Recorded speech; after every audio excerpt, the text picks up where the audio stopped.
तर भावानो, आज मी तुमका दाखवणार आहे घराच्या वर स्लॅब कसो टाकतात तो.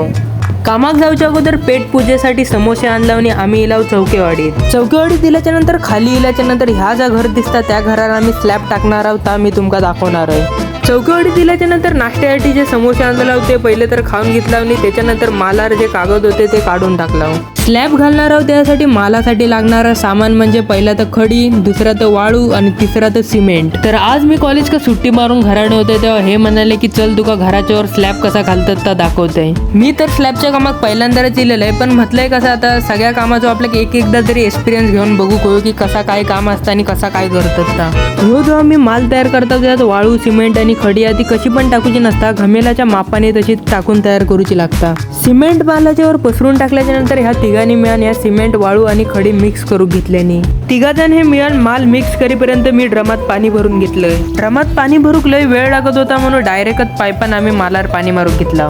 माल जो आम्ही तयार केलेला त्यानंतर त्यावर पाणी मारल्याच्या नंतर आम्ही तो सगळं मिक्स केला आणि त्यानंतर आम्ही घराच्यावर स्लॅब टाकूक सुरू केला. घराच्या वरती स्लॅब टाकूच्या कामात मी पहिल्यांदाच इलेलं आहे, त्यातनं माझा एक्सपिरियन्स सांगा. तर सुरुवातीक माका मजा आली, त्यानंतर घमेला वरती देऊन माझे हात दुखाक लागले. आम्ही जो खालना माल मिक्स करून द्यायचा होतो, एक माणूस माल तो वतायचो आणि एक माणूस तो माल प्लेन करून घ्यायचो.